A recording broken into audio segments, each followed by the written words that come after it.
दोस्तों, आज का हमारा टॉपिक है मृदा। तो चलिए शुरू करते हैं। सबसे पहले देखिए मृदा होती क्या है। तो मृदा यह पृथ्वी की ऊपरी परत है। यह पृथ्वी की ऊपरी परत है जो पौधों की वृद्धि के लिए पोषक तत्व प्रदान करती है। यह पृथ्वी की ऊपरी परत है जो पौधों की वृद्धि के लिए पोषक तत्व प्रदान करती है। ठीक है। अब हम देखते हैं मृदा के प्रकार। भारत में कौन कौन से प्रकार की मृदा मिलती है प्रमुख रूप से। तो देखिए भारत में मिलती है एक तो वन एवं पर्वतीय मृदा, एक जलोढ़ मृदा, एक काली मृदा, एक लाल और पीली मृदा, एक लेटेराइट और एक मरुस्थलीय मृदा। ठीक है। अब इन सभी मृदाओं की हम मैप पे लोकेशन देखते हैं। तो देखिए सबसे पहले वन एवं पर्वतीय मृदा, ये जो बिल्कुल ब्लैक में है यह है वन एवं पर्वतीय मृदा। कहाँ कहाँ मिलती है ये मिट्टी? लद्दाख में, जम्मू कश्मीर में, हिमाचल प्रदेश में, उत्तराखंड में। लद्दाख, जम्मू कश्मीर, हिमाचल प्रदेश, उत्तराखंड। इसके अलावा सिक्किम में, और अरुणाचल प्रदेश के कुछ भाग में वन एवं पर्वतीय मृदा मिलती है। सेकंड है जलोढ़ मृदा। तो देखिए यहाँ पे सिंधु का मैदान, जहाँ सिंधु की सहायक नदियाँ बहती है, व्यास, चेनाब, रावी, सतलुज। यह है सिंधु का मैदान, पंजाब हरियाणा वाला एरिया। इसके बाद यह है गंगा का मैदान, जिसमें गंगा की सहायक नदियाँ गंगा, यमुना, घाघरा, कोसी वगैरह बहती है। और यह है ब्रह्मपुत्र नदी का मैदान। ठीक है, जिसमें ब्रह्मपुत्र की सहायक नदियाँ दिहांग, दिबांग, लोहित वगैरह बहती है। ठीक है। तो यहाँ पे जो मैदान मिलता है, इसके अलावा ये गुजरात के कुछ एरिया में और पूर्वोत्तर राजस्थान के एरिया में जो मैदान मिलता है, इसमें मिट्टी मिलती है आपके जलोढ़ मिट्टी। कौन सी मिट्टी मिलती है? जलोढ़ मिट्टी। ठीक है। इसके बाद अगली मृदा है काली मृदा, ब्लैक सोइल। ये देखिए ये वाला जो एरिया है पूरा, ये वाला, यहाँ मिलती है काली मृदा। ठीक है। एमपी, गुजरात, महाराष्ट्र और कर्नाटक के कुछ भागों में, ये गुजरात के कुछ भाग हैं, यहाँ पे भी काली मृदा मिलती है। यहाँ पे काली मृदा मिल रही है। ठीक है। नेक्स्ट मृदा है लाल और पीली मृदा। लाल और पीली मृदा, ये इस तरह से जो ये मृदा है ये लाल और पीली मृदा है। छत्तीसगढ़, ओडिशा, तेलंगाना, आंध्र प्रदेश, कर्नाटक और तमिलनाडु, इसके अलावा उत्तर पूर्वी भारत के भी अधिकांश भागों में लाल और पीली मृदा मिलती है। ठीक है। इसके बाद है लेटेराइट मृदा। लेटेराइट मृदा देखिए कहाँ कहाँ मिल रही है। ये मृदा वहाँ मिलती है जहाँ बारिश अधिक होती है। ये एमपी के कुछ भाग में मिलती है। इसके अलावा उड़ीसा के कुछ भाग में, मेघालय के कुछ भाग में ये लेटेराइट मृदा मिलती है। यहाँ असम का कुछ भाग में भी लेटेराइट मृदा मिलती है। इसके अलावा पश्चिमी घाट का जो ये भाग है, यहाँ पे भी लेटेराइट मृदा मिलती है। पश्चिमी घाट के इस भाग में भी लेटेराइट मृदा मिलती है। ठीक है। इसके बाद है मरुस्थलीय मृदा। मरुस्थलीय मृदा कहाँ कहाँ मिल रही है? देखिए यह है पश्चिमी राजस्थान वाला एरिया, यहाँ पे मिलती है मरुस्थलीय मिट्टी। ठीक है।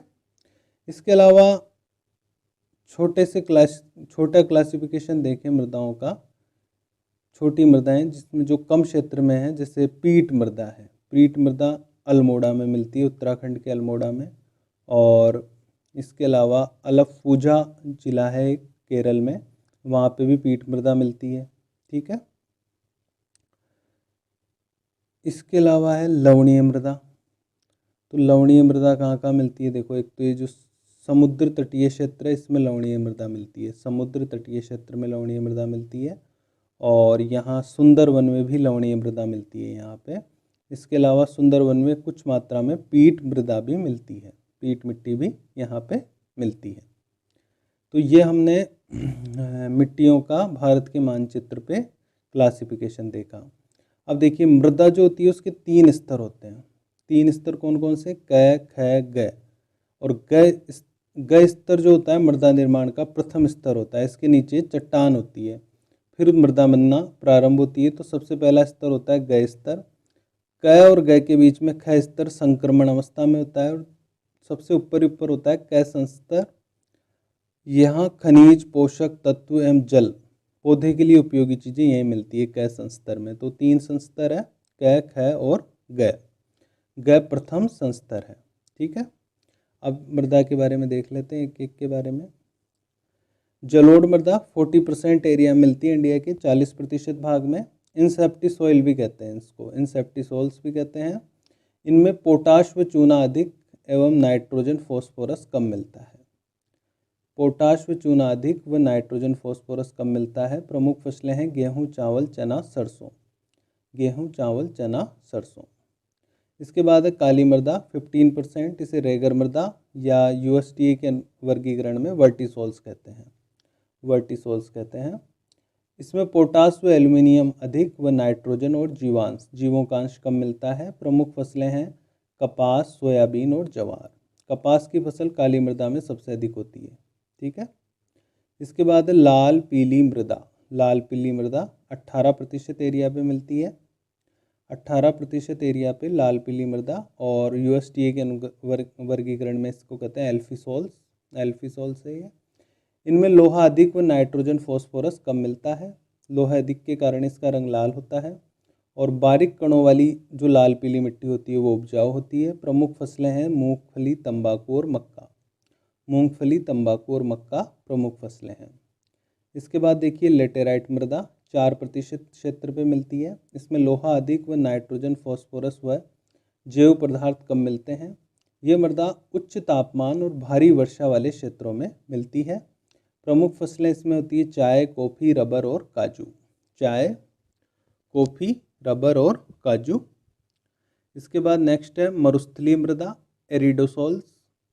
इनका रंग लाल से लेकर किशमिशी तक होता है। इनमें फॉस्फोरस अधिक व जीवांश व नाइट्रोजन कम मिलते हैं। प्रमुख फसलें हैं इनकी बाजरा, ज्वार, जौ और सरसों।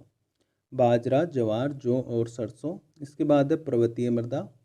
इनमें फास्फोरस व जीवांश कम मिलता है। प्रमुख फसलें हैं सेब व नाशपाती, सेब व नाशपाती। इसके बाद पीट मृदा, ये भारी वर्षा वाले क्षेत्रों और डेल्टाई क्षेत्रों में मिलती है। इसमें जैव पदार्थों की मात्रा अधिक होती है, बहुत अधिक, 40 से 50%।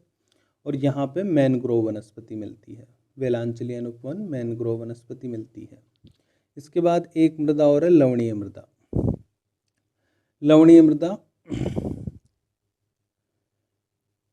इसमें सोडियम पोटेशियम अनुपात अधिक होता है। सोडियम पोटेशियम अनुपात अधिक होता है, और ये अनुर्वर होती है, मतलब उपजाऊ नहीं होती। तो ये आज हमने देखा भारत का मृदा वर्गीकरण, जिसका हमने मानचित्र पे भी देखा कहाँ कहाँ कौन सी मृदा मिल रही है, और ये देखा किस मृदा में कौन से खनिज अधिक मिलते हैं और कौन सी फसल के लिए कौन सी मृदा उपयोगी है। इस वीडियो की PDF आपको कमेंट सेक्शन में मिल जाएगी। Thanks for watching this video.